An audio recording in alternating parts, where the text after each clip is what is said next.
So, this is Baruch, and once again we're listening to Driving in the Desert by Kabbalistic Village, trying to find the real meaning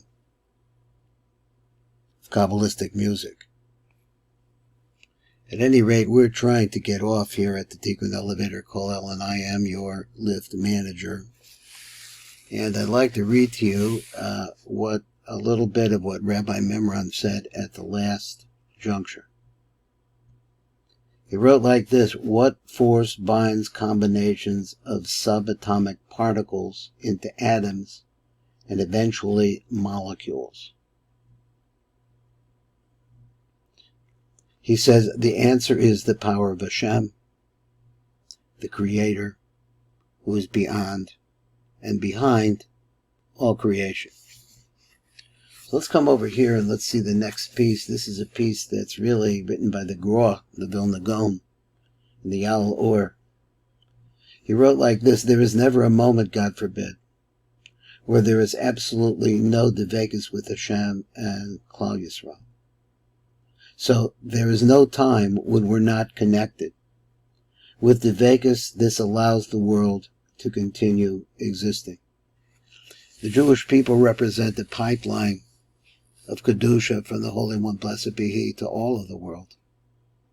And so there's no time when He's not connected to us, because without it, there is no life for the rest of the world.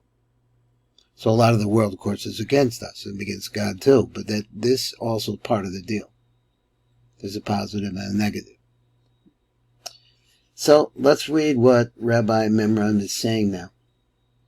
As previously noted, the modulations of mind are through the process of thought, which travels along the directional boundaries between good and evil.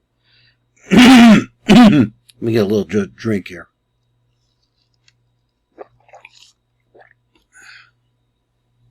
Now we understand the world in which we live. And we ourselves, the Torah understands that we ourselves are composed of good and evil.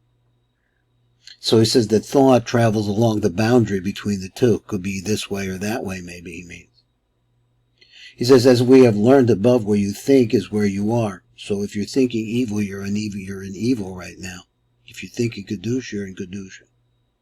If you think about or allow yourself to feel, let's say he says, for example, anger, then this is where your mind is. It draws your mind into that place.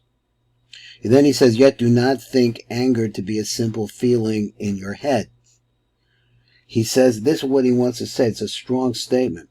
Your thoughts actually are things. They have physicality to them, even though they're not physical in our sense. And he says your thoughts are things, and they manifest in the fifth dimension, which is the dimension of thought, the speed of thought, as clearly as lightning manifests in ours. So he says, thus, when we think a thought about a specific thing, that thought manifests in the fifth dimension in the same non-physical area as all other thoughts. All thoughts exist, he says. Interesting. In a dimension that we're in a dimension, that's the right word.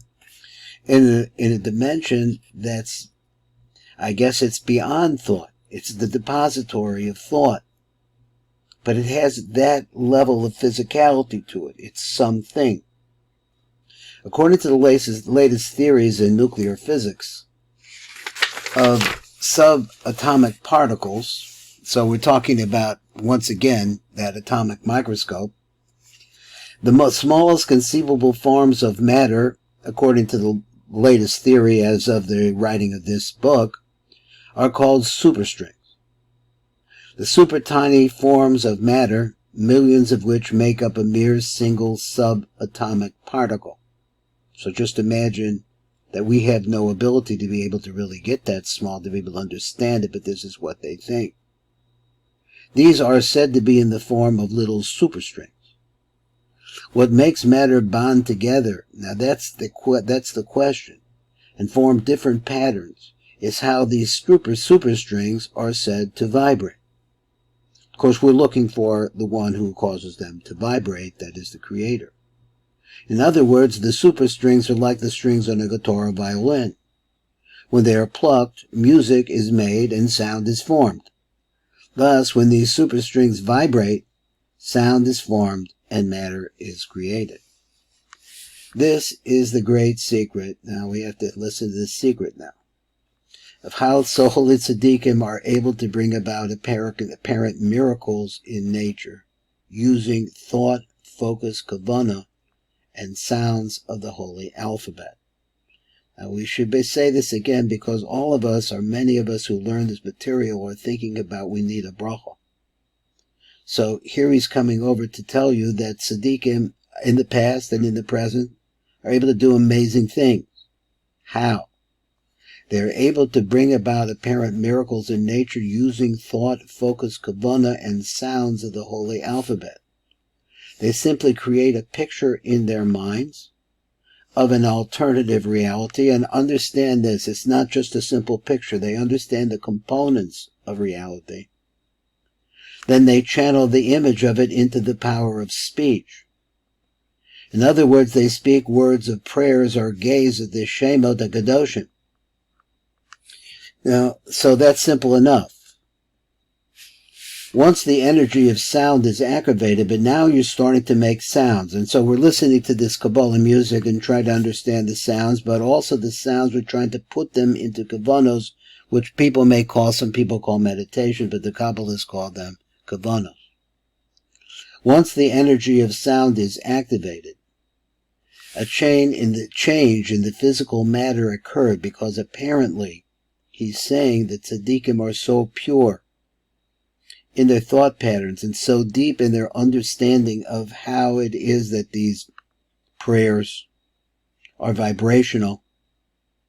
So once the energy of sound is activated, a change in the physical matter occurs at the subatomic level, that this tzaddik is able to actually match those sounds. And as a result, a new reality is created. A miracle is performed. So he says, in the ideal state of interconnectedness that we are aiming for, you are actually more alert, more awake than you could ever be in the other state, which is more common state of identifying with your mind, which he called previously the ego mind. This is Baruch Fleischman. I'm at the Tikkun Elevator Kollel. Whoa, I did it wrong again. I can't believe it. Let's see.